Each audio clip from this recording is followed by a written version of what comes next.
Chatty House. We ballin', boy. We going up at the Chatty House. We talk about it all, bring the family out. Sub to the channel, hit the lights down. And we only going up when the lights down. Yeah, we just getting started. Ain't no party like a Chatty House party. We just getting started. Ain't no party like a Chatty House party.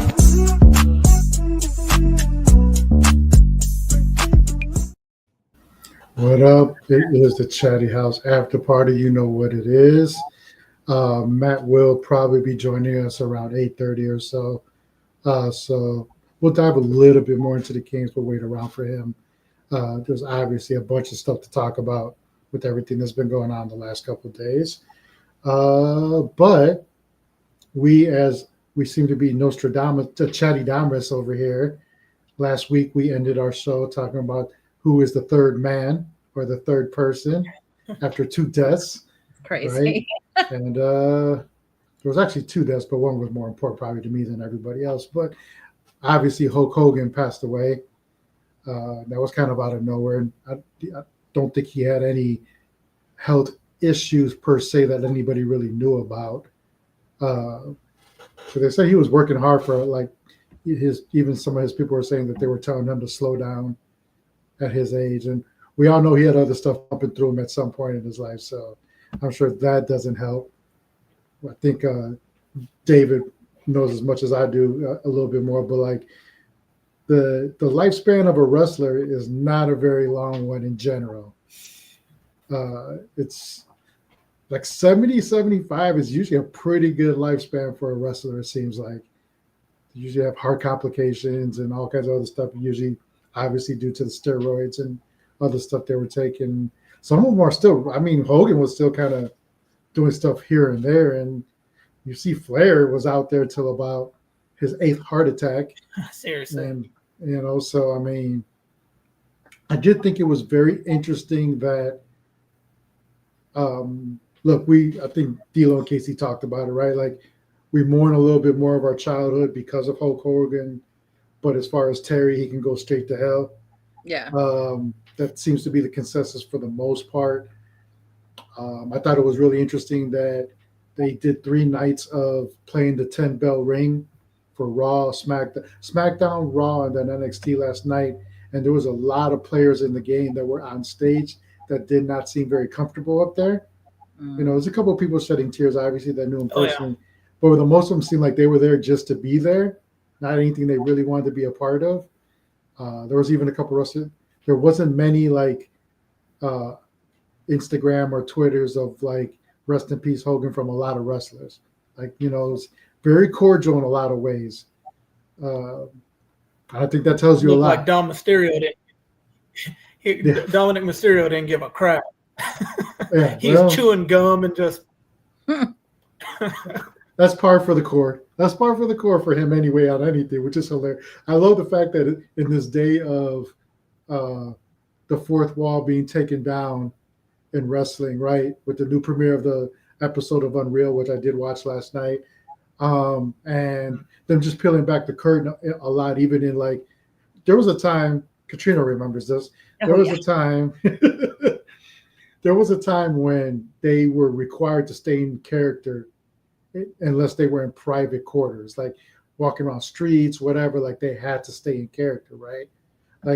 David, I think you remember remember who was it that was hugging in the ring after a show and they ended up getting in trouble, right? Because I think it was Michaels, Nash, somebody else, but they all were hugging. So it was Katrina.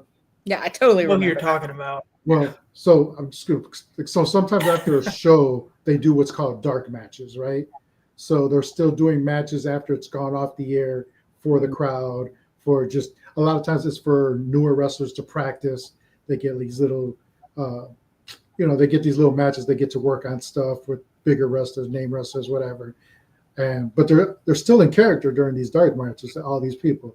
So there was a match where I wish I could remember right now who it was, but it was 3 wrestlers and they hugged in the ring, right? And they weren't supposed to.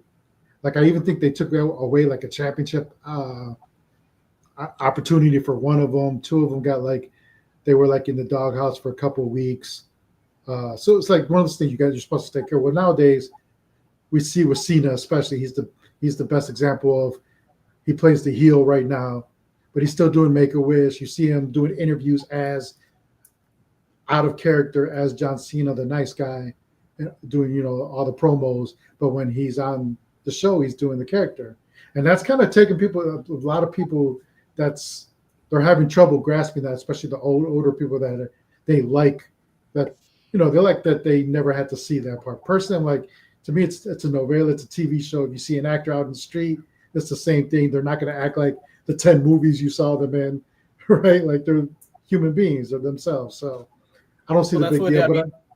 I was saying that's what even, what D'Lo talks about a lot of the time, or you hear a lot of fans talking about, they never broke kayfabe. They'd stay in character all the time. So it looked like they hate each other. I think it was, might have been The Undertaker. Somebody was talking about how he was riding to a show one time with the Godfather.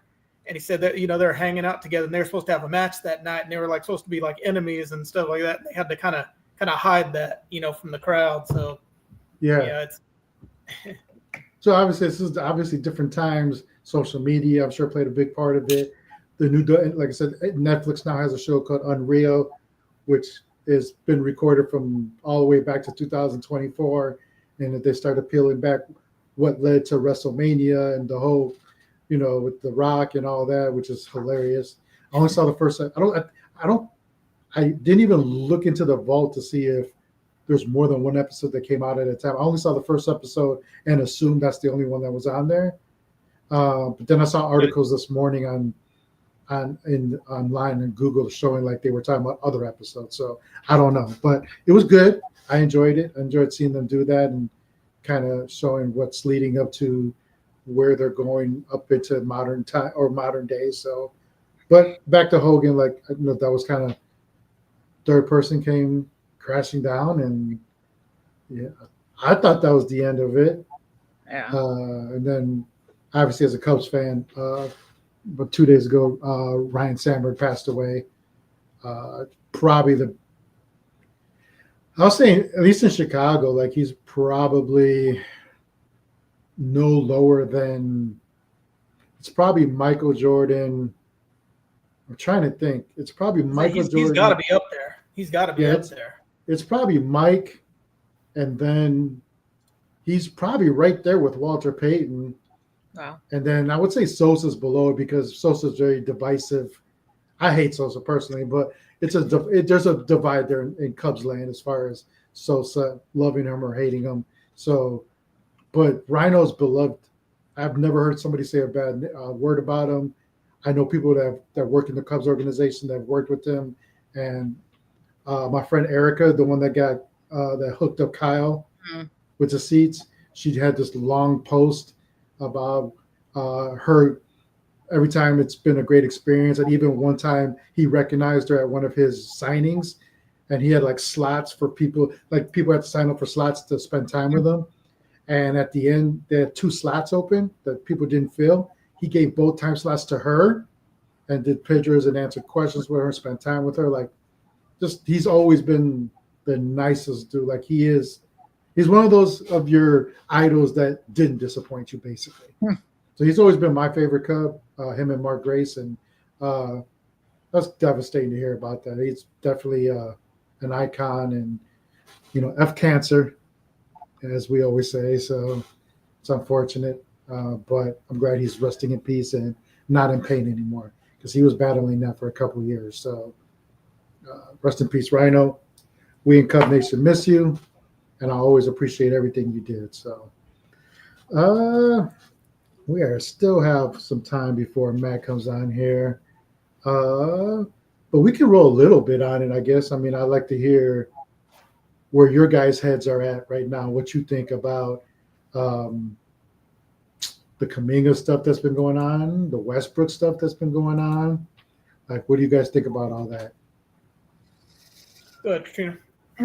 Just waiting to see what happens, I guess. Like nothing really different, new. It sounds like Kuminga doesn't want to stay in San Francisco, so we'll see what happens. And I guess we're just waiting to see what the Kings do to see if they can make it happen, if they're waiting to trade Devin or someone else. No. Not I saying mean, it. you're not Yeah. gonna say No, the I'm not name. gonna I'll say say it. it for you. Kia.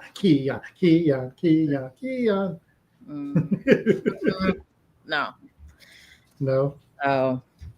Yeah, so we'll see what happens. I mean, it feels like something could happen any moment, or we'll keep waiting until the start of the season. So I don't know. I'm eager to see if they pick up Westbrook. That seems like it's Inevitable. yeah, Mhm. that'll be pretty dope. So Yeah. I don't know. What do you think, David? As far as Kaminga, I don't know. I kind of never thought it was real.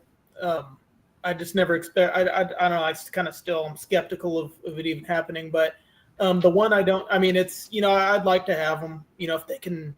It sounds like kind of there's going to reach a point where he has to decide pretty soon, or I don't know, or maybe it's in October. I can't remember where he has to decide, or he can't be traded until next offseason.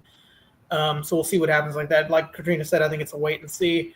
The thing that kind of puzzles me though about the Kings and their deciding to bring somebody like Westbrook on, and I'm not even against that, but all the reports are is that if they add him, they're going to have to get rid of somebody, and it doesn't make sense to me to get rid of the player who already does everything he's going to bring in Malik Monk. Yeah, Westbrook might be a point guard. Malik's not a true point guard, but I think at this point in their careers, Malik's more valuable than Westbrook would be. I mean, he's a better scorer. He's a better shooter. Westbrook's probably a better defender. So, I mean, unless they're just getting rid of Devin Carter or, somebody else on the roster, I just don't see what kind of sense it makes to bring Westbrook on unless they make a trade for Kuminga and, then get rid of some guards that way. So, I don't know. I just kind of, like Katrina says, it's a wait and see. And I don't know. I don't see the vision, to tell you the truth. I see it if they get Kuminga. I mean, you could start him and Keegan. They're interchangeable. They like that. But as far as the guard position goes, I don't know. I just don't see I don't see what the vision is. Yeah, I don't know, man. I feel like every day I have a different thought on it, or a different you probably drive yourself crazy trying to figure out anything the Kings have ever done in the last 50 years. But especially with this, like I would, as the saying goes, I would love to be a fly on the wall, just because I'm wondering if, in my head, because we're so used to the chaos, right? We're not sure what Scott Perry is. We want to give him the benefit of the doubt of him having a plan, right? So in my head, I envision there's two different things, right? It's either as Scott Perry, if I really believe he is who he says he is, and he's already got everything mapped out as far as the dominoes. If I get coming in, this is the next move, this is the next trigger, and then this is what I do to bring this person in, and this person's got to go, and all that good stuff. If it was Monty, I would be like, you're probably just doing this on a whim, and if you get Kuminga, then you're asking yourself, okay, what do I do now? Right? That's how I look at it. So I'm not sure which one of those is actually in play because of the owner still, because it's still, that's the common denominator is the owner. So I will say this, as many leaks as we've had over the years, right? I feel like this one, for the most part, has been very, very tight-lipped as far as everybody's, whether it's Matt George, whether it's Alan Stiles, whether it's whoever, everybody has an idea, it seems like, of what it could be. And maybe one or two of them do actually know more than they're given right now. They just can't say, right? But for the most part, it seems like we don't really know what those dominoes are and who they involve, right? And that's always, but it does seem like the depending factor is Kuminga. If you get Kuminga, then everything has to fall, right? Because this goes back, and this is a question we have for Matt, is cool. Let's say you get him. Let's say you get him. If all what we've been told is he's been promised a starting position, and supposedly it's at power forward or whatever it is, then somebody's got to not be there for that to be possible. You're not, if you look at up and down that, whether it's small forward, let's just take all three of those: shooting guard, small forward, power forward. Who of those three are you telling, if you believe that everyone will be here, let's just say, who are you telling that they're going to the bench for a guy that's unproven? None of those three are going to the bench. I don't care what you say. So it's either it's a buyout somewhere, right? Let's say DeRozan maybe gets bought out, which means they have to eat a lot of that money because I doubt he's going to just, be all, unless they have the balls to do something like, hey, bro, you're going to the bench regardless. Sucks to be you. Buy yourself out if you want to, or just sit on the bench. You make that's how I always looked at it, right? Like players, because I'm not the one that's got to worry about making that decision. So it's all of us, right? We always hear people say that in the chat, or we'll say that, well, just accept your role and be a team player. Like, bro, that's because that's not your job. If your boss told you something stupid like that, you'd be like, go to hell too. Shut up. Job. Now, the one thing I do disagree with Damian and Kenny on is I'm not giving up no protections on first round picks. That there's no way that I would give the Warriors an unprotected 2026 pick. Because, I mean, look what just happened to the Spurs. And the Kings have won the lottery before. Now, we didn't do nothing with it. But, that there's no way that I'm giving up, an unprotected pick for Kuminga. I mean, I'm 100% with Ham on that one. Because, I mean, we're saying, okay, are you going to get a Kuminga level player at 11, 12, 13, or 14? Yes. That's where Kuminga was drafted. Kuminga wasn't drafted in the top 5, top 6, top 7. So, right. Yes, I do believe that in the draft you can find a better player than Kuminga by keeping that pick, by keeping those protections on that pick. Now, if it's like a top, 13 protected, okay, fine. Give it up. Top 14 protected, whatever. But there's no way I'm giving up an unprotected first-round pick for Kuminga in any year. I don't care if it's 26, 27, 28, or 29. So that's just where I kind of disagree with him. And I think that's where none of us really know, but I think what goes along with what you just said is it all is really dependent on where does Scott Perry see Kuminga? How high of a value is it to him, right? Because at the end of the day, that's what it really is. I could be arguing with you right now about that, right? I agree with what you said, but like if I was on the opposite end of that, it doesn't really matter what I think, what you think. It's what's the value that Scott Perry has for this guy? Oh, I agree. What's the ceiling, right? And if we see that trade, let's just say it goes down like that, we might not agree with it, but we have an insight to, well, obviously he does. Scott Perry thinks this is what he can be. This is what Doug Christie thinks is good. Because I really do believe all of them right now are on that same page of like what they want to do and where they stand. Obviously, let's really say what's out there. If he really thought that he was worth that, they would have pulled the trigger already. Mm-hmm. They're not going to sit there and wait because the Kings' track record to this point, whether fair or unfair to Scott Perry is, every year we hear about the what should have, could have been trades that should have happened, but they wouldn't pull those triggers. And I don't believe Scott Perry is that kind of guy. I do think he does want to get the best value, but I also think that he's not going to hold on forever either. Like if he thought he has a chance of losing it, he's definitely going to trigger that move if he thinks it's worth it. Right now he doesn't. Right. But there's definitely interest there, right? So Coach Molly in the chat asked like to catch her up if there's really interest there. From what I've heard, yeah, there's definitely interest, but Scott Perry's being smart and doesn't want to pull that trigger and overpay. Because didn't they talk in Vegas during summer league? That they had dinner or they got together and they had discussions and the Kings liked what they heard. Apparently, there was basically a formal introduction, right?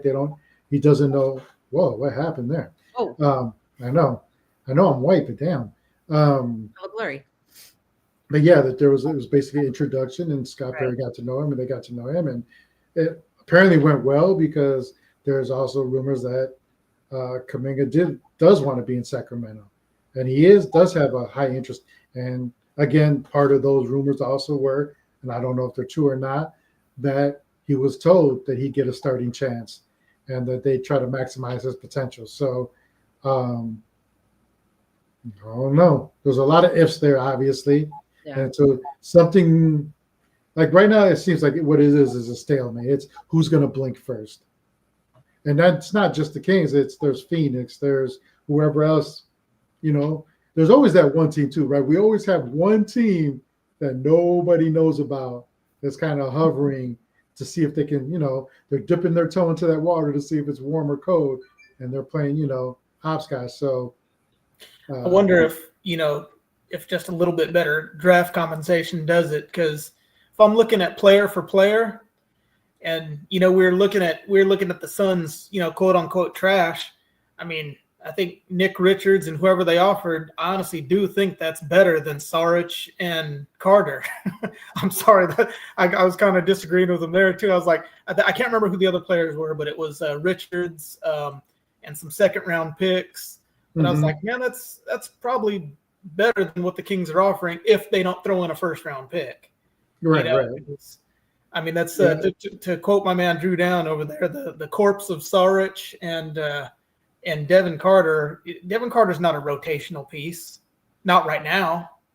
I don't think so. And the Warriors aren't jumping at that. So I think the Kings, if they were to be serious about landing Kuminga, it's going to have to be like, upping that draft compensation. If there's protections on it, maybe a top 5 or, top 6 protection or something like that, because the Suns don't have any first round picks to offer, I think. So, but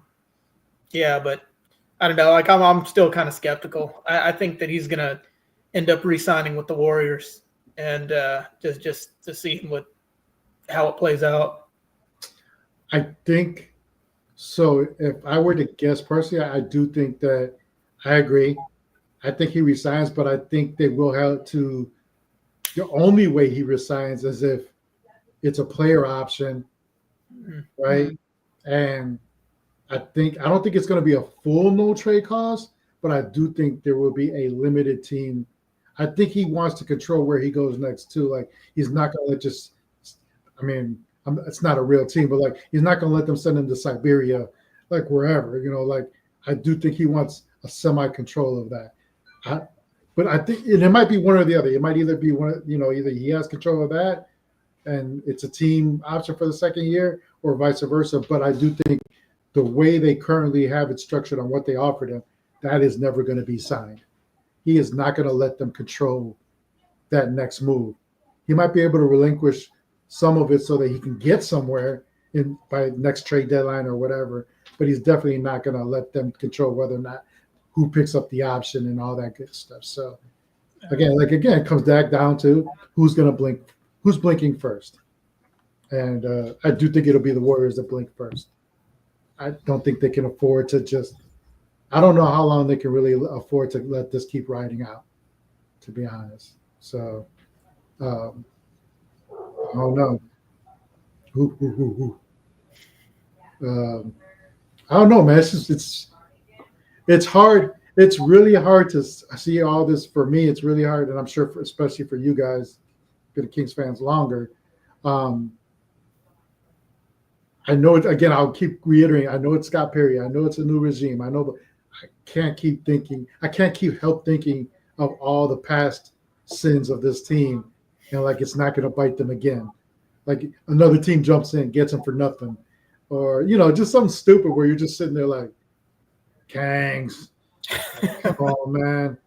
Like I can't help but think that. Like I get away from that. I think about Scott Perry, like cool, and then I always think about like the Siakams of the world, and all those moves that should have happened that never happened. So I don't know. It's kind of crazy, man. And the longer it drags out, it's the longer you keep thinking, yeah, I don't know if anything's ever going to go down. And the problem with that too, again, is let me hear your thoughts on that too. Is the longer this goes on, the longer you can't make any other moves, because it seems like again everything is tied into this. And the Kings are really tight-lipped about that, right? They don't want anybody to quote unquote know that, but it's pretty obvious that any Westbrook signing, anything else, like it's contingent on them being able to especially make this moves, because until you know what assets you can give them, you can't afford to just do another release or whatever just to sign Westbrook. If that's what your goal is, to sign Westbrook, you need a spot to be open. And for that spot to be open, you need to make this trade. So it's all tied in. It's holding up the Warriors too, though. Aren't they rumored to be signing Horford and DeAnthony Melton? They haven't done that yet either. It's holding everything up. So, who would have thought that Jonathan Kuminga's the linchman to everybody's free agency, to everybody's season coming up. But yeah, that's what it is. And yeah, again, still circles back to who blinks first, man. Like that's, but I do think if you had to guess, who do you think will blink first? If it's Warriors and Kings, right, or Warriors and Kuminga, who do you think relinquishes first? I think Kuminga will sign. I mean, because I definitely don't think he wants to play for $7.9 million or whatever. So I think if the Warriors could tweak the option, like you said, I think Kuminga would sign, because he's not going to give up a potential $45 million to play for 7.9 and risk all that. Now, if that's not on the table, I mean, I would think the Warriors would have to, because you don't want this going into the season and risk just getting nothing, absolutely nothing for him. So, and then if none of that happens, then the Kings are going to be the losers no matter what, too. Because we could walk away. Kings could walk away and, hey, whatever, we're not going to overpay, but we're gonna have another one of those up and down seasons, because we didn't do anything to instill no fear in any of these teams in the West. It's going to be 35, 40 wins, but let's be honest, even with hopefully it gets better next year.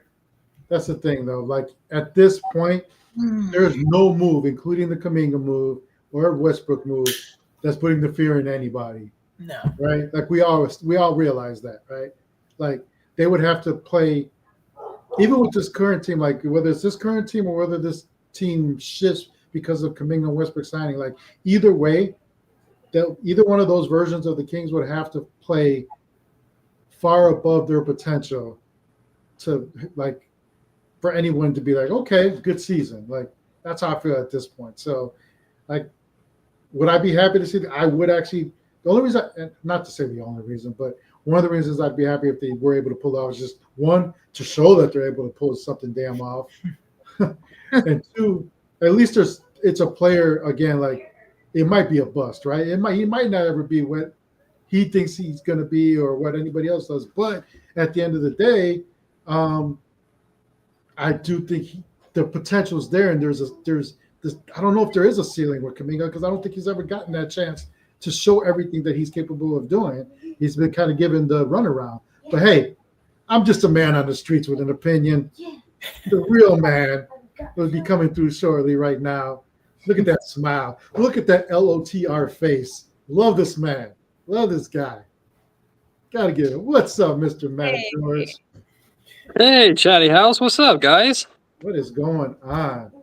First of all, I have to tell you that I was rummaging through my garage looking, and I'm so sad I couldn't show it to you. I have the original record of The Hobbit from when I was 5. I think I was like 6 or 7 years old.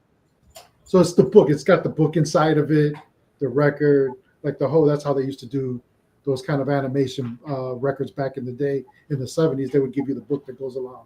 So that was one of the first books I read as a young adult, and then I had to have the whole collection, before they decided to do all the movies. So that's my connection to you. Is we're both. I'm a closet geek, right? But hey, man. So I love that you love that lore. Like it's pretty awesome. You got to find that, brother. That's awesome. Yeah, LOTR is enough of an obsession of mine that I've gotten it tattooed on my body twice, and a third one is on the way. So nice. It's the Lord of the Rings and the Kings, the two things I'll nerd about more than anything else on this planet. So before we get into the Kings, I do. Katrina did have a high school question for you. Yeah. First of all, I just wanted to thank you for coming on with us, joining. Oh, of course. And I want to give you your props for your coverage of the Kings during this crazy last season, and then especially since the season ended with Scott Perry's moves, going over the rookies. Like, I'm always locked in with the insiders, D'Lo and KC, but when I need just a little bit more info, a little bit more, I always go to Locked On Kings, and you do a great job covering it. You make sense of things that don't make sense. That's what I gotta say. Twitter would tell him otherwise, but No, I appreciate that. I mean, one of the best things about covering the Kings and working in the Sacramento media scene is we're all technically competitors, right? Deuce and Mo is my competition. Sacktown Sports, ESPN 1320, it doesn't matter. We're all competition, but in reality, it's we're all for the most part friends. We all try and work together and be collaborative, and we're all fortunate enough to work in a place where, for better or for worse, this fan base, and I can relate to it, we're just starved for Kings content. And a lot of our audiences are shared audiences. So anytime anyone comes over from D'Lo or and KC or the Insiders or Deuce and Mo or whatever and spend some time on Locked On Kings and vice versa, I hope the Locked On Kings audience comes and supports this show and supports D'Lo and KC or whatever that's out there. That's one of the best parts. So thank you. I appreciate that. And it's for me, it's a dream come true, right? Because my background is growing up a diehard fan of this team and somehow managing to turn that into a career. And I walk a very fine line between the professionalism and journalistic integrity and being a fan. And I've happened to find a place in Locked On that encourages you to walk that line instead of forcing you to pick one over the other. So I'm very blessed. I'm very fortunate. And then I get to do stuff like this. So it's a dream come true. That's awesome. That's awesome. So in addition to Locked On Kings, love your coverage of high school football on ABC 10. August is a walking promo. Go for it. Go. Yeah. So here we're at the end of July. Before we know it, high school football is going to start. I'm just curious, who do you have your eye on? Who are the players and what are the games? What are the games that people need to go to this season? Man, we're starting out with a banger, though. It's such a big game that it's actually going to be broadcast on ESPN. We got Folsom versus Grant, which Folsom is, of course, the powerhouse in our area. They have just an unbelievable roster of talent that's going all over the place to some of the biggest schools in the country for their college careers after high school is wrapped up. Of course, Ryder Lyons, the 5-star quarterback, one of the top quarterbacks in the entire nation, going just committed to BYU. And then you got the Grant Pacers, who you talk about history in this area, a history of dominance, a culture that is so unique and so true to who they are in that community. I have some of the most fun that I ever have covering high school football when I'm able to make it out to a Grant Pacers game and experience that energy and cover that team. And so those are two massive juggernauts in our area that are playing each other week one. That's like a Super Bowl at the very beginning of the year type thing. I mean, we're spoiled with the SFL, right? The SFL is just so incredibly talented. Folsom usually ends up winning it, but Oak Ridge always gives them a good run. You've got Granite Bay that gives them a good run. Rockland High School has been really successful.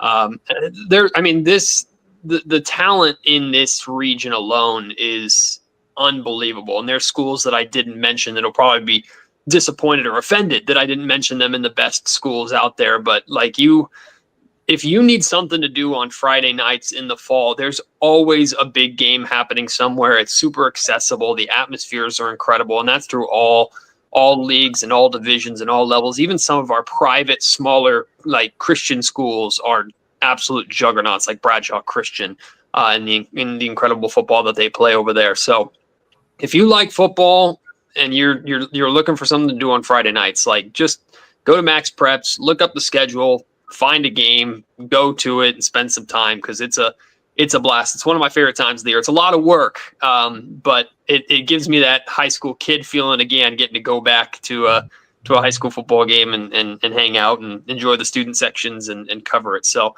it's a good time killer too between now and the Kings season starting, because I don't know about y'all, but I saw when the Kings dropped their preseason schedule, I was excited. I was like, yes, cool, preseason. Then you look at the date, you're like, mid-October.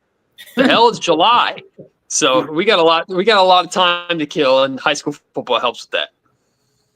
That's awesome. Yeah, I have to get out for that. I know Katrina, she's pretty hardcore about that. She gets out there for various reasons, and you've been out there a couple of times. I've talked to you like, I'm going to this, I'm going to that. So I need to go check that out. With the Kings, obviously everything the last couple days, weeks has been about Kuminga and his stance, and We saw today with his betting on himself tweet. What do you think about it? Like, what do you think about the whole back and forth between him and the Warriors? And then what are your, look, I said it before you came on, like, we're always disappointed about the Ananobis and the Siakams of the world, and we never pull that trigger, right? It's always, we're in the talks, we're always the bridesmaid, never the bride when it comes to free agency. But I always tell them, I'm like, I always think about Scott Perry. Like, I try to give him, like, this is new regime, new person. He's got it, he's a little bit more focused than the previous regimes.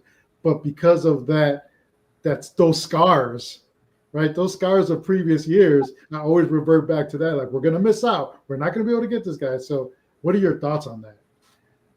Yeah, I mean, coming from the last regime, the Monty McNair regime, I felt for the most part like when Monty actually made moves, they were good moves. And I still, like, I know it's painful seeing Tyrese Halliburton playing in the NBA Finals and things like that. I understood and still completely understand the reason for trading Tyrese and bringing in Domantas Sabonis and what the Kings were able to accomplish in that first full year, of course, of making the playoffs. So, I mean, revisionist history is easy, but like I felt that when Monty made moves, for the most part, they were significant and he was aggressive. And for a short period of time, he did what no general manager and no team here in Sacramento could do for almost 20 years. Problem is, I think Monty sat on his hands too much in that front office in general, like you talked about, was so close on so many things, but you're not going to be judged on how close you were. You're judged on what you pull off and what you don't. And so I think there is a natural fear or pause from Kings fans now of, oh, are we just being led along again? Is our front office picking up the phone and being involved in conversations, but are they the kid at the party that just stands in the corner and listens to conversations, or are they actively participating in them, right?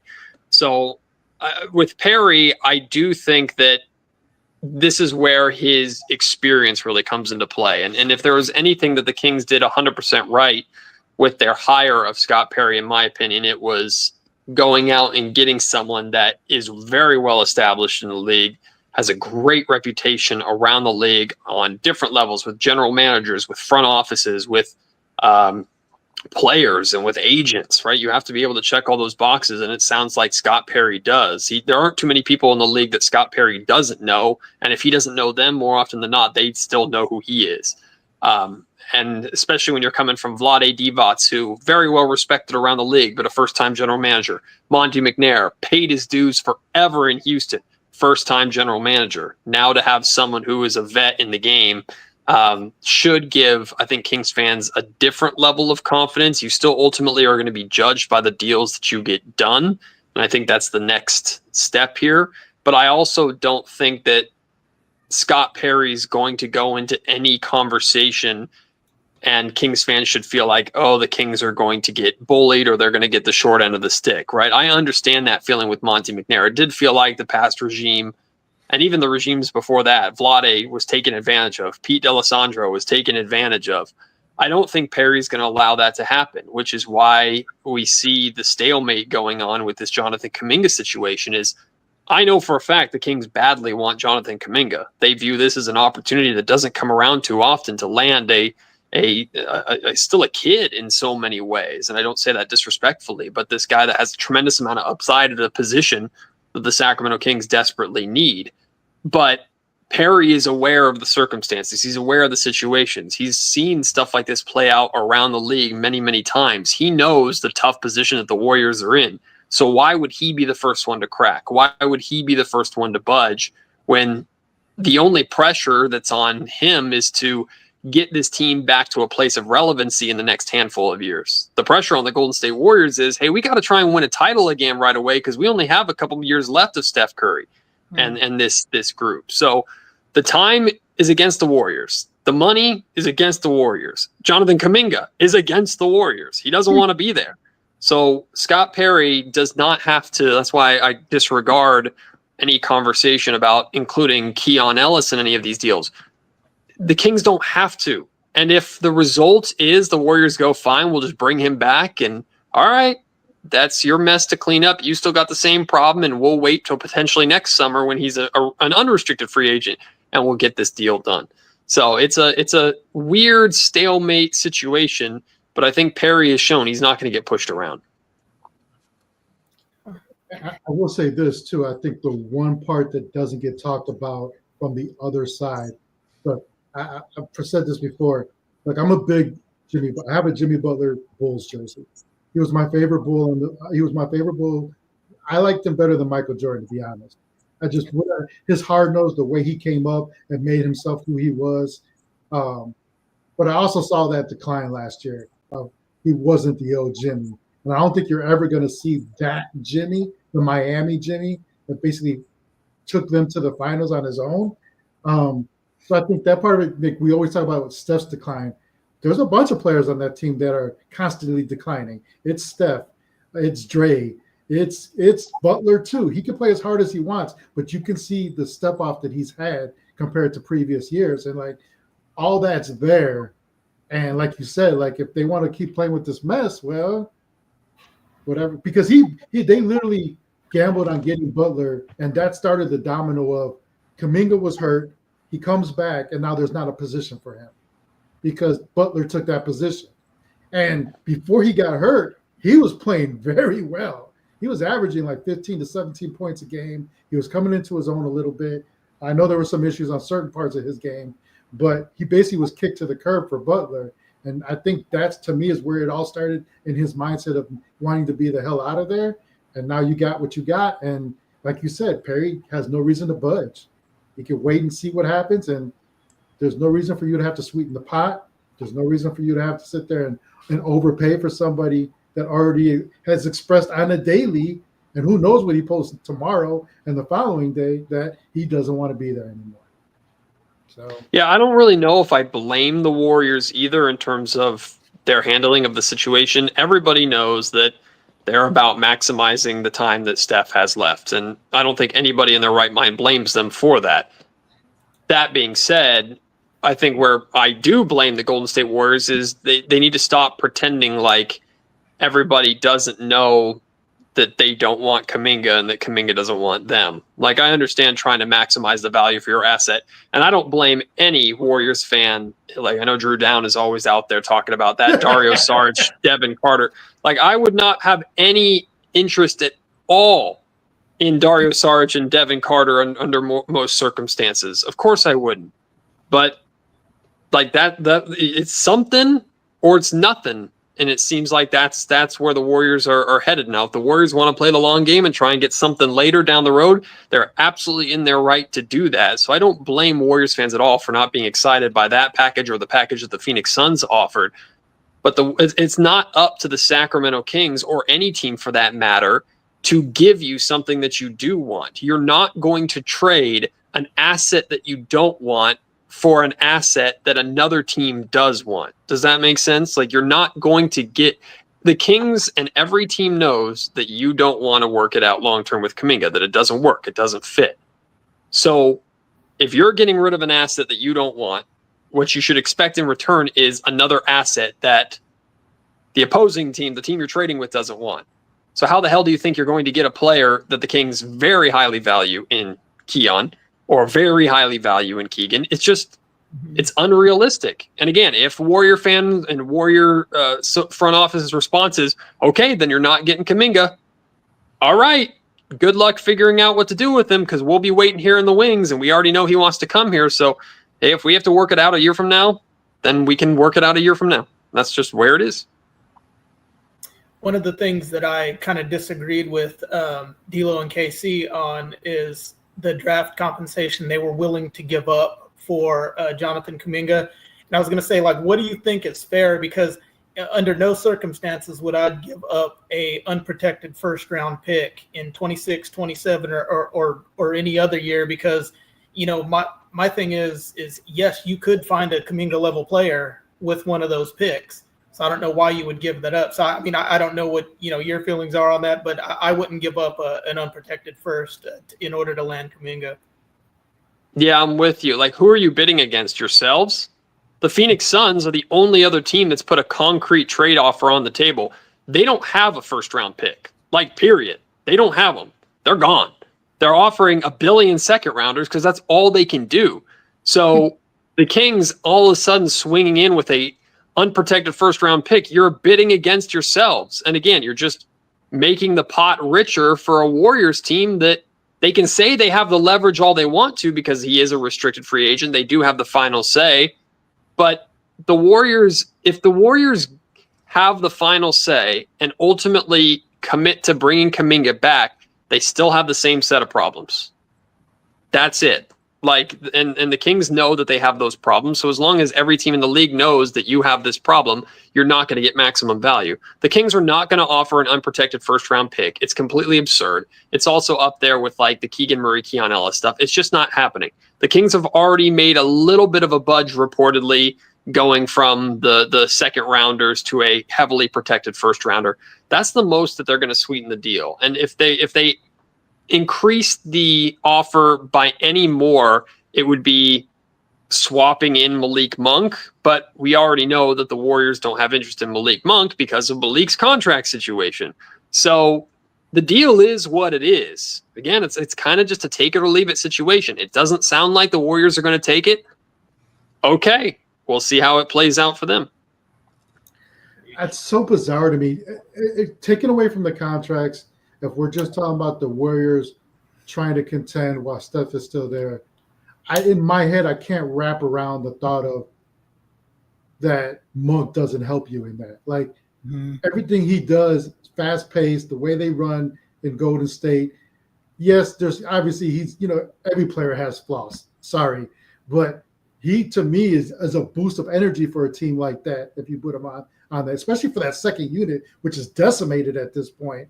I can't, like, if you're Lake, I'm like, again, of course, it's not my money, but I'm going over, I mean, as many times as you've already gone over the cap to keep this team alive, like, if you can give me Monk, I'm all in. I'll take Monk running with that team over Kuminga 9 out of 10 times if you're trying to stay committed to being able to vie for a championship. Not that you're going to win it, but you're just trying to be in that race, especially after what Houston's done, the Clippers have done. Everybody else has gotten that much better, and you can't even make another move because you have a player holding you hostage at this point. Like, what are you doing, man? What are you doing over there? I just don't get it. I don't get that. Yeah, the conversation around Monk has changed this summer since we've kind of gotten the context of how tight the rest of the league is with their money. At first, we were talking about Malik Monk has no market, and we were trying to figure out why. Is he not as good of a player as we thought he was? Does he have an off-court reputation that's the problem? The reality is the league is just all scared money right now. Like, because of the apron system, teams are terrified. And a lot of teams already have hefty luxury tax bills for teams that and rosters that probably don't have much of a chance of actually winning a championship. That's why the Sacramento Kings have zero interest in going into the luxury tax. They know that Scott Perry's not dumb. Scott Perry looks at this roster and knows, hey, I got talent here, but I'm a long ways away from a championship. So why would I go into luxury tax to try and get this team to a 5th or 6th seed? Like, it doesn't make sense to do. It's bad business. It's dumb. So it's not about Malik Monk couldn't help the Golden State Warriors or any other of the 28 teams. It's that Malik Monk's contract is $18 million this year, which is not too bad. $20 million next year, and then almost $22 million player option the third year, which I don't think Malik is ever going to get that much money again in his career unless he takes his career to another level. So it's the conversation with Malik and Golden State is not, we don't want Malik Monk, we don't think he can help us. The conversation is, we don't want to pay Malik for the next 3 years. One of the reasons why they want Keon Ellis, guys, it's not just because Keon is a fantastic defender and would slot in well with what the Golden State Warriors are doing as a floor spacing 3 and D guard. It's because Keon Ellis is paid $2.5 million or whatever it is next year. And then they'll be able to re-sign him to a contract that's still only going to be a few million. Like, I'd be surprised if Keon gets $10+ million a year. He's an affordable piece that fits their team super well. That's why they want him. They don't want him because if Keon Ellis made $18 million a year, I don't think the Golden State Warriors would be very interested in acquiring him right now. So it's about flexibility in the future as well as maximizing their title window right now. And that's, I think, what spooks them about Malik is the contract, not so much the impact. But I don't know, because the Kings clearly don't feel like Malik is a long-term fit here in Sacramento. Scott Perry seems to have made that clear and obvious, but you can't just give him away for nothing. So monitoring the Malik Monk situation too will be really interesting, because the Kings have been looking to get rid of one of Malik or Devin Carter at the very least, and there hasn't been much out there for either of them. How crazy is that in 1 year we went from, man, we got Malik for a steal, I can't believe he took less money, to, yeah, he's getting paid too much, man, he's got to go. Well, that's too. I think we've gotten more context too of Malik's market last summer wasn't what we thought it was, and like we thought that the Kings, he chose Sacramento and took more money or turned down more money elsewhere because he wanted to remain a Sacramento King. Doesn't really sound like that was the case. That being said, it was great for the Kings to bring Malik Monk back. I still am a huge fan of Malik Monk. I think he's perfect in that 6-man role. But if Perry doesn't feel that way and he has a plan he's building going forward, I want Perry to have the full autonomy to make that decision, regardless of how fans feel or ownership feels or anybody. You hired him, let him execute his vision, and then we can judge him based off of that vision in 2 or 3, 4 years, depending upon the results. That's what's most important at this point. Yeah. And not that you would, divulge anything that you've, heard out there, but let's say pie in the sky, Kings are able, Warriors sign off on a trade. Do the Kings have something in place to free up salary? Like, in your opinion, do they have something that they already know of that if they land Kuminga, then either DeMar or Malik or somebody's going out? Like, do you think they've had that worked out, or are they just, kind of hoping? Well, I'll say this, because I know I've heard it's a conversation throughout Sacramento of, well, if you bring in Kuminga, you've promised him a starting spot. Do you trade DeMar DeRozan then? I have a pretty good belief, and I'm sure I'll talk about this with D'Lo and KC tomorrow, but I have a pretty good belief that the Kings would first ask DeMar to come off the bench before that they would look to trade him. I genuinely believe that Sacramento or this front office, they want DeMar here for at least the short term. And I think that probably has more to do with the culture establishing and culture building here in Sacramento and trying to win short term while they're stuck with these contracts than anything else. So I am of the belief, I feel pretty confident that, let's say this plays out and the Kings go and trade for Jonathan Kuminga and bring him here, that they would ask DeMar to come off the bench. Now, I can't tell you how DeMar would react to that. And how willing he'd be to do it. But if you were to ask me, what would the Kings prefer? Trade DeMar and get his money off the books, or keep him on the roster and bring him in as the 6-man super sub scorer off the bench? I think it's the second option. It's the latter option for the Kings. I think their money is pretty tied up right now. I mean, it's pretty stuck with what it is, and the money that they would really like to get off the books, they can't necessarily.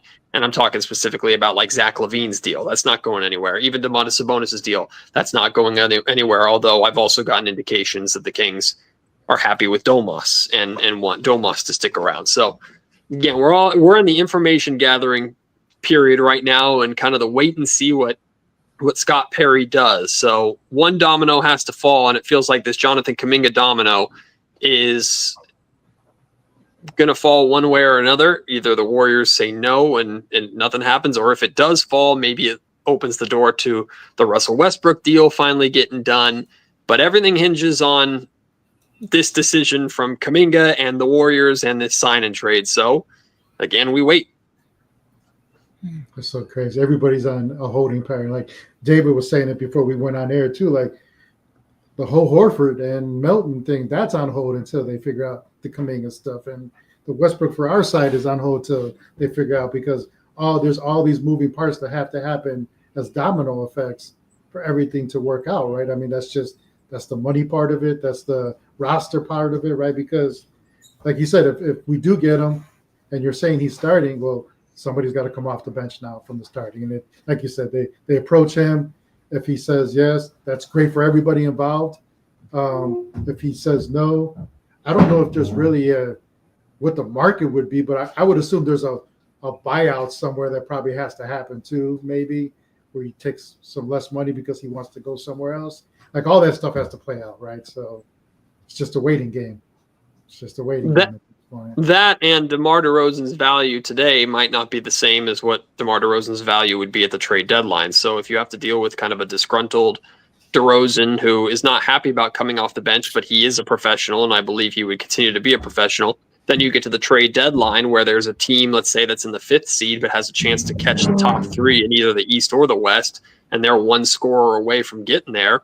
Hey, now here's DeMar DeRozan, and he's got 1 year left on his deal after this, which is only partially guaranteed. So, hey, now you're maybe willing to give up a young piece for it. So circumstances can, of course, change. So if you go into the season with DeMar DeRozan or Malik Monk or Devin Carter or any of these guys, that doesn't mean that those guys are going to be on your team come March, right after the trade deadline is over. And that's, I think, what's most important about this season. The Kings would love to kill 2 birds with 1 stone by also being a playoff team and being super competitive. But for me, what's been made perfectly clear is this season for Scott Perry is all about establishing a culture and identifying which players fit that culture and which players don't. Once we should have an answer to that question by the trade deadline. Certainly need to have an answer to that question by the end of the regular season. We should know who this team is, how they want to play, and which players fit that and which players don't. Then from there, Perry can make the moves necessary to bring in the players that do fit and move out the players that don't.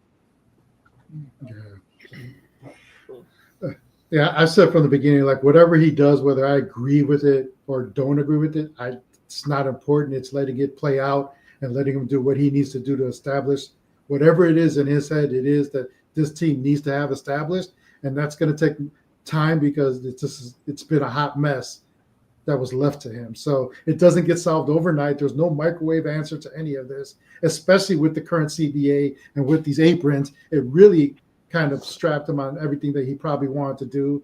So it's just, this is a year, 2 years in the making of before we really see what his vision is and what we're going to see in the future. So, well, let me ask the 3 of you this, and also the Chatty House comment section too, what people think of this, because I have a theory of this. It's what makes sense to me is this 2-year plan for Scott Perry. Mm-hmm. And I have had off the record conversations with Scott. I've had on the record conversations with Scott. We've heard what he said in his multiple press conferences about, like, he doesn't want hostages and he wants volunteers to the situation and the circumstance.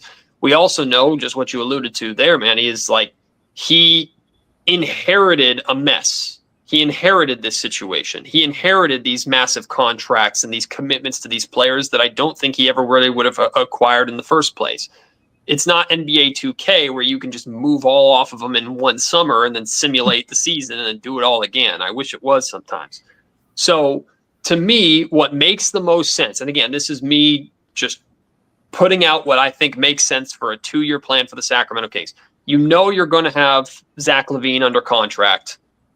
I even hesitate to think that you would be able to find a trade partner for when it's a 1-year deal and a declining deal. You're going to have Sabonis for another 3-4 years. DeMar DeRozan's contract is partially guaranteed next year, but you've got him under contract for the next 2 years. Malik Monk the next 3, whatever. You're already financially capped into these contracts that, again, you inherited. So if you can, I mean, since you're already going to have these players on your roster and you're already kind of footing this bill, why not try and be as competitive as possible for the next 2 years, a la bringing in a Dennis Schroeder, going out and bringing in a Russell Westbrook, while also trying to establish the culture so where when those 2 years are up, and hopefully you make the playoffs over those 2 years, or we'll see, then by that time, Keegan Murray in his prime, Nick Clifford close to his prime, Maxime Reynaud if he's still part of the team, and any other first-round picks that you've drafted and acquired along that time are now ready to pick up where you left off, and that's where the soft reset starts. So now these guys are off your roster and off the books. You have this money freed up. Now you can really start to build and reset. That's what makes sense in my mind, is this 2-year plan that we're going to try and be as competitive as possible with these players and these contracts that we have for right now over the next 2 years while establishing culture. Does that excite you, concern you, disgust you about the next 2 years? Do you wish you could hit the fast forward button, or does that make you think, okay, I can look at the Kings in that vacuum for the next 2 years, judge that for what it is, and then see what the reset looks like beyond that. I don't think it's exciting, but I think you're right. I think that's what we're going to see these next 2 years, and I think as upset I think we will be if we have another up and down season, another 40-win season. I actually think that's probably the best plan. Like you said, Perry can't just wipe the slate clean right now. And we always give the Kings crap for running it back, but I mean, they kind of have to. And, I think the hope is, like you said, some of these young guys step up and then that money clears and then we could, start to see exactly what Perry's plan is moving forward. So I don't think it's exciting. I think, you're going to have some moans and groans along the way, but I think you're right. I think that it just makes the most sense. Yeah, it's not that exciting, but I like where you're going with that, with the 2-year plan. And these guys are talented and they're competitors. So I don't see them tanking. I don't see them losing games. They're definitely going to be competing. So it makes me still a little hopeful. Not the most exciting season coming up, but there's a little hope there. I think I'm the same as you guys. I haven't been in Sacramento as long as you guys. I haven't gone through all the turmoil as much as you guys, as I always admittedly say. I do feel like I do also understand a lot of the fan base basically kind of being like John Coffey at the end of the Green Mile, like, I'm tired, boss. So tired, boss. Like, like they're just done. Like, and they just want results. But again, I do think the Scott Perry thing is hopeful for them. I think seeing the rookies play as well as they did in the Summer League brought hope to a lot of the fan base because it was finally something positive, whether it was, even though it's Summer League, even though it's against other other draftees, it was the fact that you saw the skill sets there that could help this team eventually at some point. Hoping that they start now, some of the 30 minutes a game thing, that's a little overboard, but I get it. Like I get the hope, right? I get the, I get that part of it. So that I understand. So like I said, no matter what they do, I'm going to cheer them on. I'm down with Scott Perry. I like who he is. I like what I've seen him do in the past at other organizations. I like his no nonsense approach to a lot of things. So whatever he does, I'm going to, even if in the beginning, I'm like, I don't know why he did that. Doesn't matter. That's not what I get paid to do. I don't get paid to do anything at all regarding the Kings. So I'm all here for it, right? Like I'm all here. Real quick, I want to ask you something that I read right before we came on. I'm not going to say who wrote it. That's on him and his opinion. But it was said there's a growing belief that although the Kings are interested in Kuminga, the negotiation with the Warriors was to build a relationship with them and be at the front of the line when he hits free agency. What do you think about that comment? I read the same thing. It's certainly possible. I have not heard that. Again, I have heard that the Sacramento Kings really want Kuminga, and they have an opportunity to go out and get him right now. So they're trying to get him right now, but they're not willing to do anything silly or foolish in order to do it or be the first ones to bend or break. Do I think that their sole purpose of courting Kuminga right now was to put themselves in the driver's seat a year from now? No, because a lot can change in a year. But I do understand and kind of echo some of the things that I said on social media earlier. If anything, the Kings can feel even more confident about not budging and not giving in and giving Keon in a trade like this because, okay, we'll just go and get him in a year because he wants to come here. He knows we want him here. He knows there's a starting spot and an opportunity to be the man here if he does come to Sacramento. So we feel pretty good about playing the long game. So I certainly think that's possible, but the Kings are doing what they're doing and having these meetings with Jonathan Kuminga right now and negotiating with the Warriors because they want Kuminga now. They're not doing it to set up a play a year from now. That's probably like plan B or plan C. I wouldn't call that plan A, but it doesn't hurt that they already have an established relationship, an established amount of interest. And if they have to revisit it in a year next summer, then they can. So that's pretty much how I would clarify or classify that. I have not heard specifically that that's what these negotiations were all about. Yeah, go ahead, Dave. I was going to say, one of the things we heard Kuminga say was, I think he said it, or maybe it was just somebody thought he said it, was that he thought that the Warriors were stunting his growth, by not letting them, play. And when we're talking about, this 2-year plan that we're all kind of agreement that looks like the way the Kings are going to go, do you think that that same thing could happen to somebody like Nick, or further maybe stunt Keegan a little bit if we keep going with this same roster for this next 2 years? Or do you think 2 years is a good, a good amount of time to get these guys ready? I'm going to take your question in a direction a little bit that I don't know if you intended on, but I think it's important to talk about. And I did a podcast about Keegan Murray specifically with this recently. Everybody knows that I am the biggest champion of Keegan Murray, or one of the biggest champions of Keegan Murray in this city. I love Keegan. I think Keegan was absolutely the right pick for the Kings. I have a high level of belief in Keegan. Do I think he's going to turn into the all-star that Monty McNair hoped he was when they drafted him? No, I don't think that's going to be the case, but I think he can be an elite level 2-way player that absolutely can be the difference maker on hopefully a championship team one day. That being said, I think any of this talk that DeMar DeRozan and Zach LaVine are taking shots away from Keegan, I think is just an unnecessary crutch that we don't have to make for the man, because he's not going to make that himself. Now, statistically, yes, DeMar and LaVine, between the two of them, are going to take between 20 and 30 shots a game. That makes it tough for everybody to touch the ball. If Keon Ellis is shooting over 40% from three, you want him to let it fly a little bit. Domantas Sabonis, for some reason, doesn't want to shoot the basketball, but still manages to shoot it 10 to 12 times a game. So you're running out of shots. But one of the conversations I had with Scott Perry, he talked a lot about Keon's aggressiveness. And for me, this is something I've talked about for all 3 years that Keegan Murray has been in the league. Guys, how many times can you remember, and I'm sure there's going to be at least one instance that pops into your head when I say this. How many times did Keegan score 10 or 12 points in the first quarter and then barely touch the ball for the rest of the game? To some extent, that's on the team. To some extent, that's on coaching. To some extent, that's on De'Aaron Fox and Malik Monk and the point guards of not getting him the ball anymore. But also, I need Keegan to open his mouth and say, yo, I'm cooking. Get me the ball.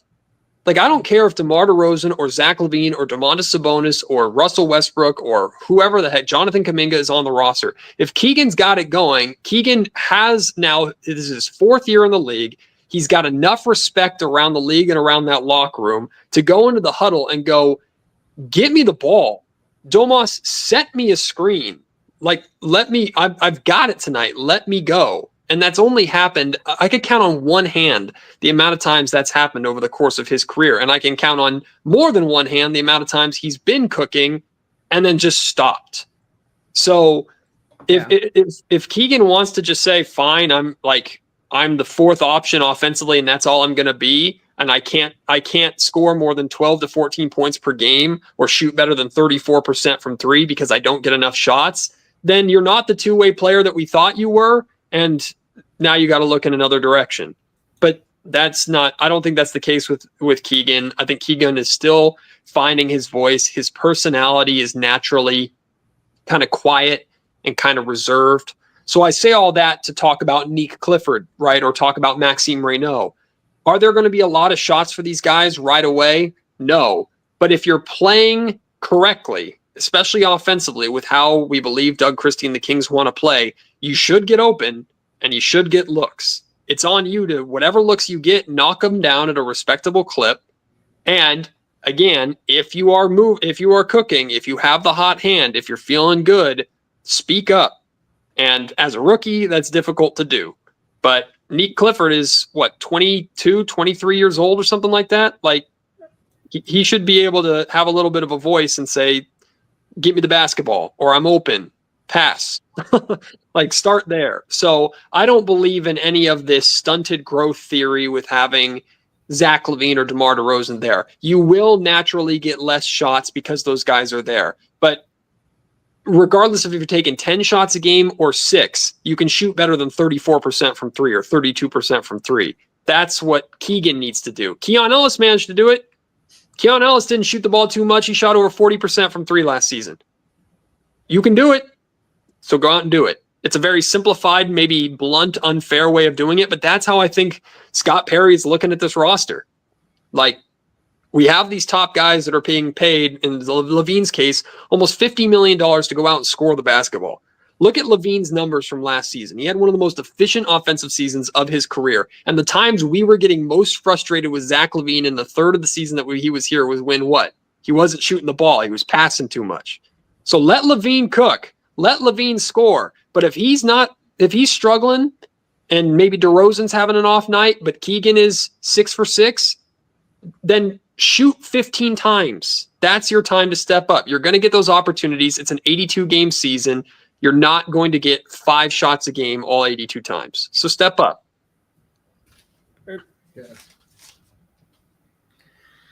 I think that was my most frustrating, watching both Keegan and LaVine just not take shots at times and not demand. It's like, bro, I can't. Everyone, and then obviously Sabonis does that too. Like, yeah, you see him, like, he'll score 15 in the first quarter and then doesn't ask for the ball again. And I get he does all these other things, but bro, you're hot. Like, especially if you're one of the 2 leaders at the time, it was Fox and Sabonis, right? Like, you're the leaders. Demand the goddamn ball. Like, ask for that damn ball and pout. I don't care if you pout. I don't care if you stomp your feet on the ground. Like, this is your team. Act like this is your team, because this team is going under, and we're watching everybody just stand around and watch the team go under. So I will say this too. I think Nick Clifford is going to play right away. From what I understand, there's a very high belief in Nick, and that includes the coaching staff. So we will get the context of training camp and preseason, but I as of now, I expect Nick Clifford to be in the rotation night 1. Doesn't mean he's going to play more than 15 minutes, but he'll get his opportunity. He's ready. He's an NBA ready rookie. Maxime Reynaud, we'll see. I worry about him on defense more than I worry about. He has the moves. He's shown his versatility in getting the ball in the basket at times. He shies away a little bit from I need my big man to get more than 3 rebounds in a game. Absolutely. But he needs to grow into his body too. Well, I think working with Domas will help him with that. Like, I kind of said this on a podcast too, and I think I said it on social media too. Like, he might need Domas to beat him up a little bit. Like, when they're in training camp and they're doing their 5-on-5 scrimmages, the starters versus the bench players, I would way rather see Maxime Reynaud as the backup center than Drew Eubanks. No disrespect to Drew, but, like, I don't care. Like, put Maxime Reynaud out there, have him try and guard Domantas Sabonis on the block, have him get pushed around and let him know this is the physicality of the NBA that you got to get used to. On offense, we know you can space the floor and spread these guys out a little bit. That's good. But defensively, you got to be ready to get pushed around, and you need to learn from that. So I think Maxime and Domas are going to work really well together in that sense. Agreed. And then, kind of going back, Matt, do you think all of that, do you think it's the same situation with Kuminga though? When we were talking about, players' development things, do you think like he was in the same boat as somebody like Keegan, or do you think that he had a legitimate gripe against the Warriors? Because I think your question was great, and that's exactly what I was getting at. But it sounded like in Kuminga's mind, that's what he thought about the Warriors. Do you think it was legit, or do you think he's just kind of saying that, trying to force his way out, or like, why would he make that comment? Yeah, I mean, I believe that there's truth in all sides. I think going back to what I said earlier, I don't blame the Golden State Warriors for operating under we have to maximize our title window with Steph Curry in every decision that we make. And Jonathan Kuminga, we don't need a 20 points per game wing. We need a wing that plays defense, spaces the floor, and is ready when called upon. We need you to focus on these areas because that helps us win right now. You're putting a player into a box that was drafted with a high lottery pick with all the potential in the world of potentially being a star.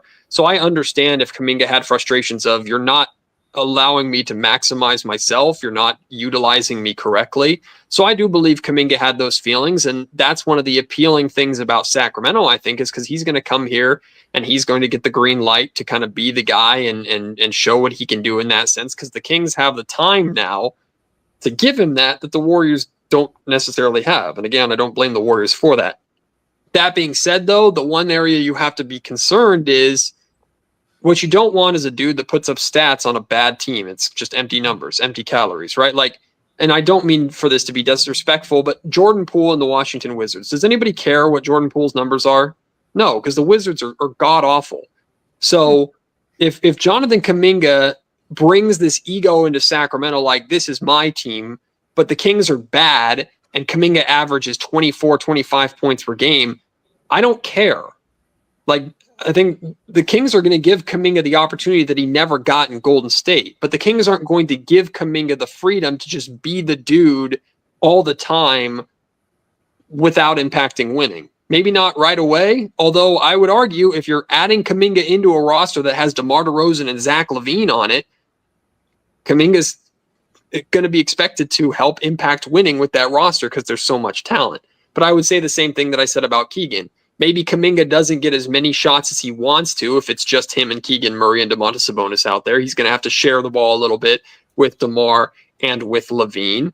But I don't think he's going to be put into the box of role player like he was in Golden State. He wants to be more than a role player. I think the Kings will treat him as more than a role player.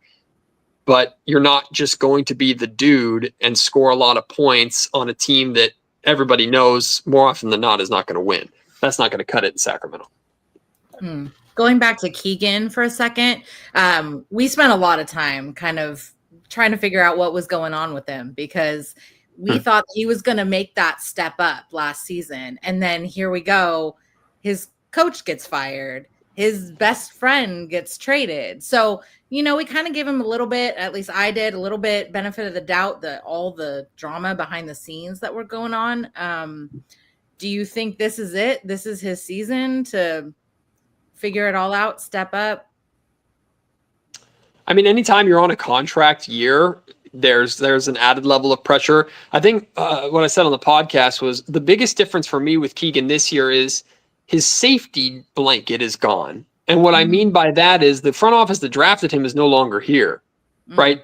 Even though Monte McNair drafted Tyrese Halliburton, Keegan Murray was the highest draft pick Monte ever had here in Sacramento, 4th overall pick.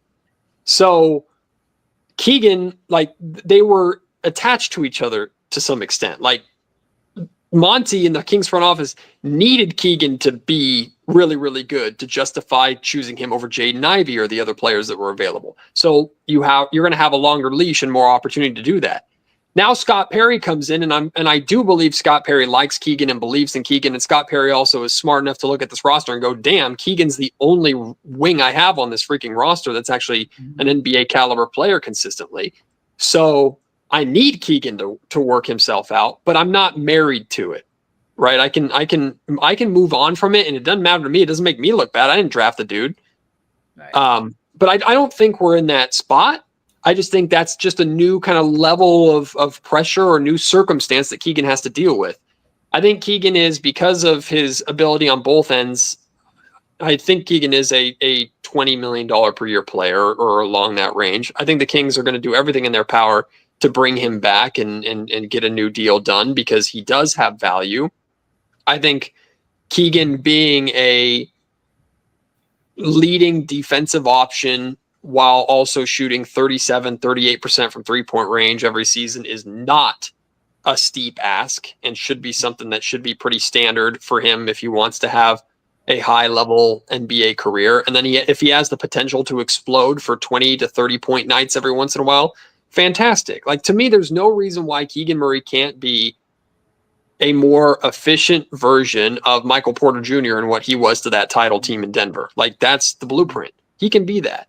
Let's put it this way. I don't think there's too much Keegan could do this year to hurt his stock, but I don't think Keegan can realistically do anything that skyrockets his value far past what we saw Jabari Smith Jr. get, or what we're probably going to see Jonathan Kuminga get eventually. I think he's right in that same ballpark. So it's an important year for Keegan, but I think we have a pretty good idea of who Keegan is, which is a really, really good defender that is unfortunately responsible for almost all of the defensive responsibilities outside of the guard position. But even then, he was guarding Steph Curry a lot. And Keegan improved tremendously as a rebounder, especially an offensive rebounder, which he doesn't give enough credit for. But the dude's got to get that 3-point percentage up because he's going to get so many open looks, and he does get so many open looks because of the players around him. That's what I'm looking for first and foremost is can you come out of the gate and can you shoot at a 38% clip and keep that steady throughout the season while being able to play defense at the level that's expected. That will get you a good contract, not just here in Sacramento. That'll get you a really good contract around the league. Yeah.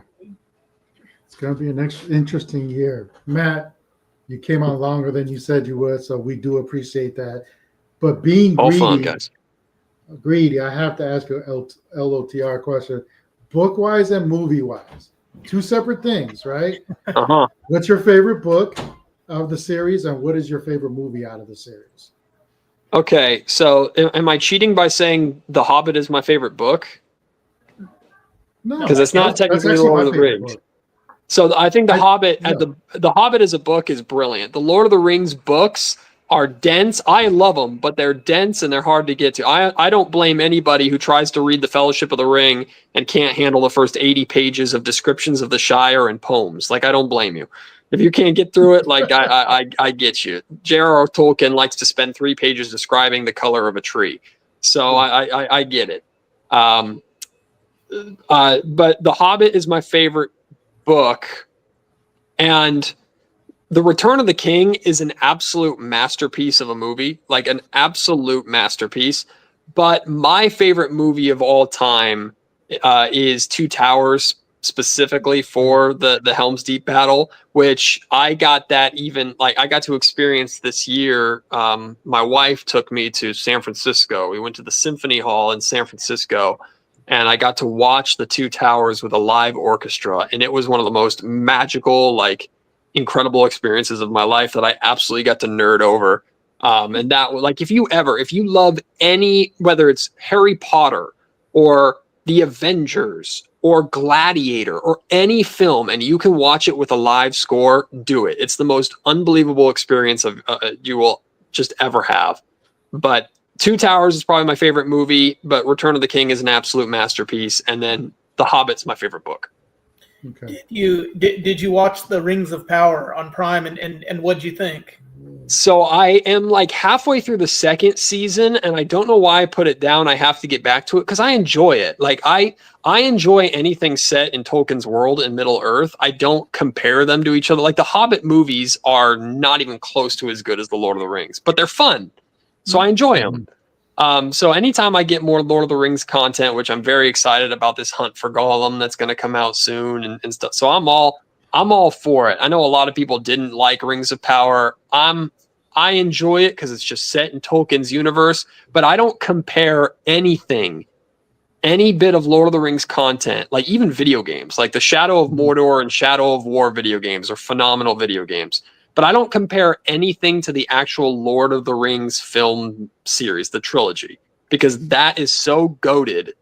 It's so much of a masterpiece through and through that nothing can live up to that standard for me. So I don't put it on the same pedestal. I enjoy Rings of Power for what it is, but if I'm comparing Rings of Power to the Lord of the Rings, it's not even close.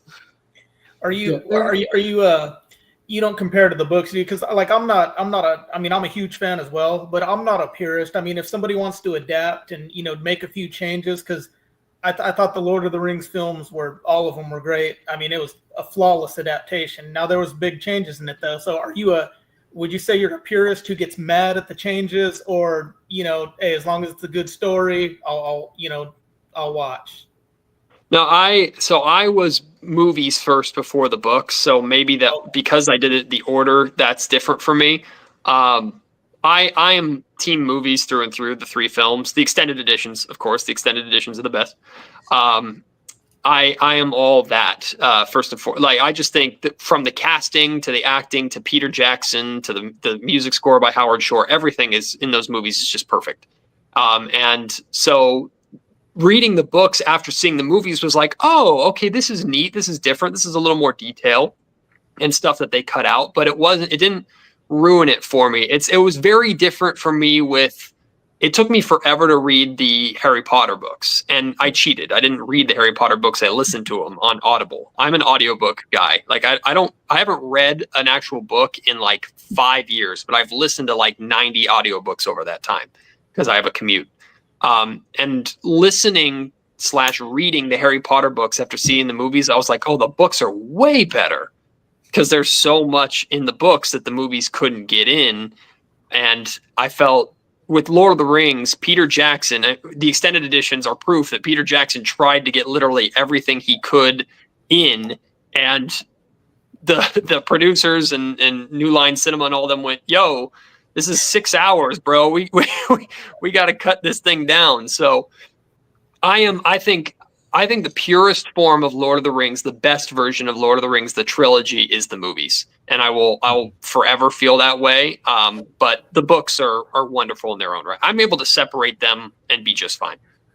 So I'm the opposite, right? Because I grew up reading them as a kid, right? I had the records, I had the books. And it's also, I think the one thing we have all learned, or you try to learn the older you get, like, and this has to do with Lord of the Rings, Star Wars, Star Trek, more the Lord of the Rings and like comic books, right? Like when they started doing the Marvel movies, the DC, there was a point in my life where I was very much a comic book purist.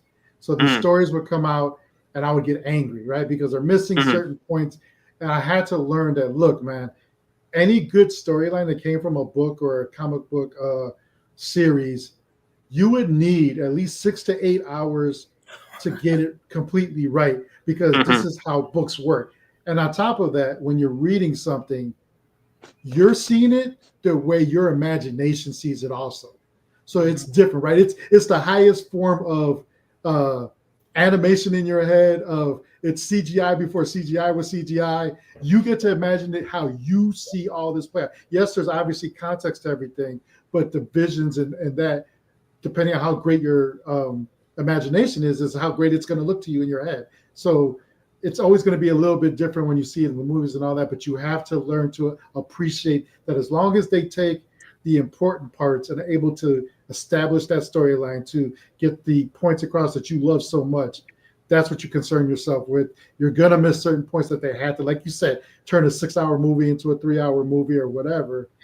One of my friends, I remember I was living in Chicago, and one of my friends called me up on a Friday night. He's like, hey, bro, you know they're showing the trilogy. They're showing the series at this theater on the south side of Chicago, back to back to back with intermissions. My wife is making me take her. Would you like to go? Absolutely not. Enjoy yourself. This is why I'm single. And I love all of them, but I'm not going to sit in a movie theater the whole day. I can't do that. Like I can't do that. I'm sorry. I can't do it. It's the ADHD. It's the ADHD. I would go nuts. I would need to stop at some point and go drink some. If there's a bar next door, fine. Let me take the intermission at the bar. But I can appreciate like that. That's how long he says it's such a beautiful. I don't know, man. I'm with you as far. I'm a big fan. I enjoyed equally. It was one of the few things I've enjoyed the books and the movies equally. Have no issues with any of them. The Hobbit was the original for me because that was the first before they decided to do anything else. So I have a great love for that. The cartoons, even the original. Which cartoon came out? It's not The Hobbit. Another one came out in like 75, 76. And it was literally a cartoon ahead of its time. I can't remember which version of the Tolkien's that came out. I think it was actually 77, 78. But it was like even the animation at that point was way ahead of its time of what it was, and it was fantastic. So it was great growing up on that stuff. So I can appreciate that. I know you're probably gonna get out of here soon. We catch you long enough, but I just wonder too, because you are a huge Lord of the Rings fan. Sounds like you're a kind of a genre fan. Are you reading anything else? Like do you have any other series that you like or you'd recommend? Yeah, so right now I'm listening to the Murtagh book from the Aragon series. So I listened to the entire Aragon series, really enjoyed it. And then like this is the Murtagh, I guess how you say his name, spin-off book. And it's all right. It's a bit of a slow burn. I have read or listened to like the Fourth Wing series, which is a little more teeny than I thought it would be, like teenagery, like the Dragon College or whatever. Really enjoyed that. I think the Hunger Games books are masterpieces. The Hunger Games are phenomenal, and the movies of the Hunger Games are phenomenal too. But I'm a sucker for Jennifer Lawrence. But I love those movies, and those movies are very, very true to the books, as well as the new book that just came out, The Sunrise Over the Reaping, which is about Haymitch. And then there's the Songbirds and Snakes or whatever, which is about President Snow. So I think that world is fantastic. I've even done like the Divergent series, which is really, really good. I don't know, man. I like kind of I just like fantasy adventure type books and fantasy adventure type novels and things like that. That's why I love Dungeons and Dragons so much too. I'm a huge D&D guy.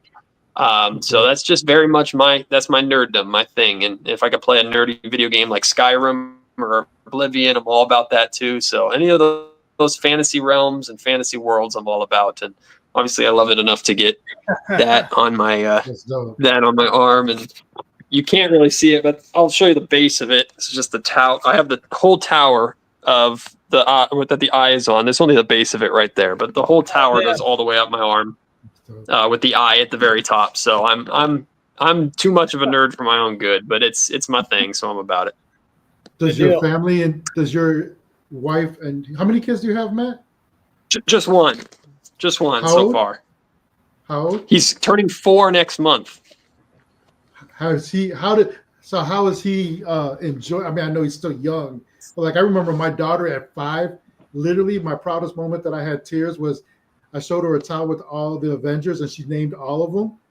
And then she named all the Guardians of the Galaxy, and I literally sat there for 5 minutes bawling. So I appreciated her for that. So how does your son, how does your child enjoy the Lord of the Rings? So my wife puts up with it. She enjoys it for what it is. My son has never seen Lord of the Rings with me, except when we got home from the hospital when he was newborn. We got home and I told my wife, go to bed, go and sleep. I got him. And we settled on the couch and I turned on Fellowship of the Ring with him as a newborn right then and there. And for the first week when I had my shifts, I would play the Lord of the Rings movies. And I did that selfishly, but also to introduce that to him at a young age. So I'm slowly bringing my son along. My son is slow into video games too. And then I'm hoping this season will be the first season that he goes to a Kings game because he's never been to a Kings game yet. Oh, wow. Okay. So, and that's mainly because the dude doesn't sit still. My little guy would like run onto the court and try and grab the ball. But that's a goal for this year. But I haven't introduced him to Lord of the Rings yet. It's probably still a little too dark and scary for him. He's just now getting into Spider-Man. Like he's super into Spider-Man right now. So we're just scratching the surface of stuff. We're finally getting away from like the Coco Melon, which is animation from hell, and stuff like that. We're leaving those demons behind, and we're finally getting into cool stuff. So slowly but surely. That's a great age too. That 3, 4, 5. Enjoy every moment. He's fun. We have a lot of fun. He talks back to me though. He catches me. He makes good points and arguments that I can't refute, and I'm like, oh crap. I don't know what to say to that. So yeah. Be prepared. My 8-year-old daughter, her favorite thing is your mom jokes. Oh no! So I hit her back with your mom every time. It's crazy. Thanks for having me, guys. I really appreciate it. You guys do such a phenomenal job with this. I'm glad D-Lo and KC allowed you guys helped you guys launch this. So it's a pleasure to be on. I've listened to a handful of times, so to hang out with you guys is a lot of fun. So keep up the great stuff, and this will not be the last time. I'll be on again whenever you need me, especially if we're talking Lord of the Rings. I'm there right away. That's my goal is to get D-Lo and KC to watch it with me, man. They won't do it. They don't know what they're missing. They're too cool for school or whatever. But D-Lo also said he hated Disney, and then now he's going to Disneyland once a year. So anyone can be saved, even at D-Lo's age. You might have to turn into Maddie McQueen to get them to do that. It's Hey, a tall task. I'm not opposed to a Lord of the Rings drinking game. I'm not opposed. Oh man, that's awesome. Thanks again, man. We really appreciate you, man. Thanks, guys, so much, and I'll see y'all tomorrow on D-Lo and KC. Awesome. Sounds good. Oh, that was awesome, man. That was awesome. That's a good guy, man. That's the one thing I do love about all these people that we have, like him and Tone and D'Lo and Casey too are in that bunch. Is that, man? It's such a. I don't know if this was like a bit again, like if this was L.A., Chicago, like New York. I feel like the media is just a little bit more like eccentric, like you know what I'm saying, like we're big time-ish type thing, where these guys are like it's like they're a version of the city of Sacramento where they're down to earth, it's low key, and they're willing to do shows like this and be on with a podcast like ourselves and just chill and answer questions and even get into like getting to families, all that good stuff. So I think that's awesome. Absolutely. We had other stuff. We're just gonna save it for next week. We had man, we could just say that for next week. We had such a good time. And like I say, hey guys, just tell everybody out there, like he was only supposed to be on from like 8:30 to 9, half hour, give us a little bit of his time. He's still at work. It's not like he's at home, if you can't tell in the background. And he more than graciously stayed on for almost over an hour and answered everything and had fun. So that was awesome. Matt, one of the best out there in the game. We really I kept looking at the clock. I'm like, you guys. I was getting a little nervous that he was going to have to cut out. This is why I kind of was like, all right, man, we're past the Kings. Let's ask we do a little Lord of the Rings and call it a day after that. So next week we would definitely have to talk a little bit about. I do want to get you guys, because they talked about earlier about the Disneys and the Great Americas, what you guys grew up around. It's a little bit different than what I probably got. I didn't have Disney around, but I did have a Great America around, and a place I'll tell you guys about next week called Santa's Village, that was a year-round winter wonderland. So that'll be a good stuff. So we'll talk about that, and we'll do a little bit of also, because of the past, I briefly touched about Ryne Sandberg and what he meant to my fandom. I want you guys to think, and everybody out there too, think about who are the players out there that captured your love so much that you started watching the sport because of that, and that team because of that, and kept you in there because of that, right? So we'll talk a little about that, and maybe we'll have Kings news by next week. Who knows? Nowadays, you just never know. It might happen tomorrow. So we'll see what happens. We appreciate all y'all joining us. Again, Matt, thank you for your time. Yes. And we appreciate you, and definitely we'll have you on again. Definitely again. Yeah, So, that'll be dope after some more moves are made and see what happens then. We'll see. Maybe we'll try to get them on right before the season starts, when we know concrete what this team looks like and where we're about. So thank y'all for joining us. See y'all next week. Peace.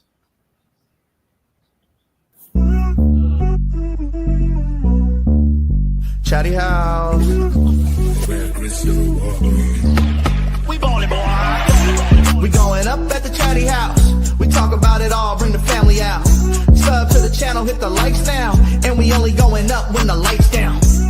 Yeah, we just getting started. Ain't no party like a Chatty house party. We just getting started. Ain't no party like a Chatty house party.